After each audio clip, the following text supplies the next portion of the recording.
Frères et sœurs dans le Seigneur, que la paix et la grâce de Dieu soient avec vous. Aujourd'hui, nous allons trouver la méditation dans le livre de Matthieu, le chapitre 6, le verset 10. Que ton règne vienne, que ta volonté soit faite sur la terre comme au ciel. La Bible nous révèle que Dieu n'impose pas sa volonté. Il appelle les hommes à y adhérer librement. Pour cela, chacun a besoin de se dire à lui-même, plus qu'à Dieu, je décide de faire ta volonté afin que ta volonté soit faite. Dieu nous montre au travers de nombreux exemples de la Bible que les grands obstacles à l'accomplissement de sa volonté sont l'égoïsme, l'orgueil, les préjugés et la haine que l'homme manifeste. Dieu a fait connaître sa volonté à Adam et Ève, mais ils ont désobéi. Dieu a parlé à Caïn et lui a fait connaître sa volonté.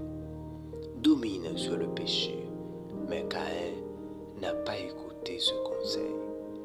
Combien sont nombreux dans la Bible les cas où les hommes n'ont pas obéi à la volonté de Dieu. Connaître et accepter la volonté de Dieu est un défi quotidien pour nous qui croyons. Bien des prières ne sont pas et ne seront jamais exaucées car sont hors de la volonté de Dieu, comme Jacques nous le rappelle. Vous demandez et vous ne recevez pas parce que vous demandez mal, dans le but de satisfaire vos passions. Le mot passion peut être remplacé par désir.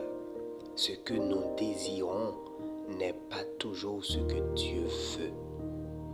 Paul a prié pour être guéri, mais la réponse de Dieu fut négative. Ma grâce te suffit, car ma puissance s'accomplit dans la faiblesse.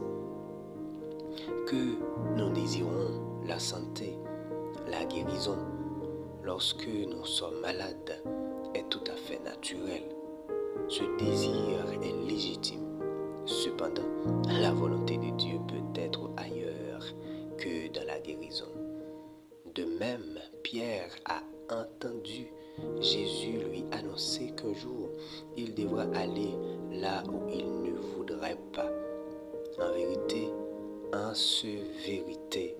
je te le dis, tu étendras ta main et un autre te ceindra et te mènera où tu ne voudras pas.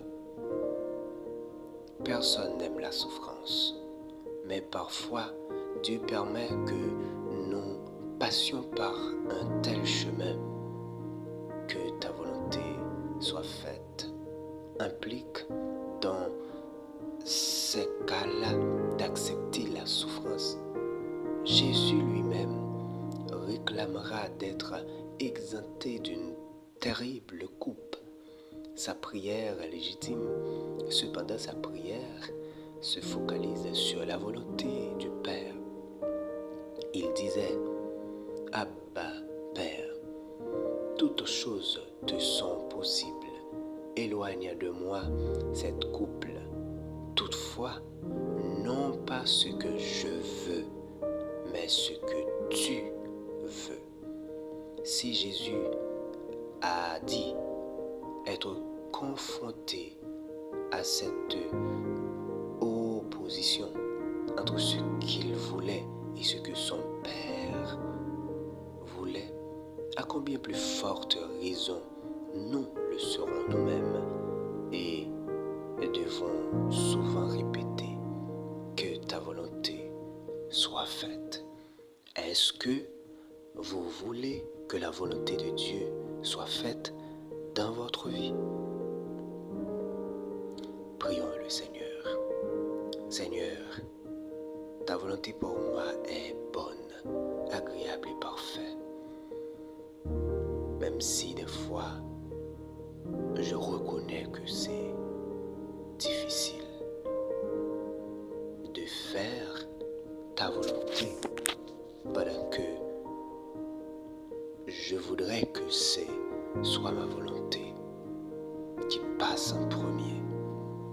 Mais puisque Seigneur, c'est ta volonté qui est la bonne, puisque Seigneur, c'est toi d'abord qui sais le chemin, c'est toi qui peux, c'est toi Seigneur qui connais, c'est toi Seigneur qui a le pouvoir de changer les temps et les circonstances. Même si je devrais qu'un jour que ma volonté soit faite, mais pourvu que je sais que tu es un Dieu d'amour et que tu ne veux que mon bien, eh bien Seigneur, je désire, comme a dit David, habiter dans ta maison jusqu'à la fin de mes jours.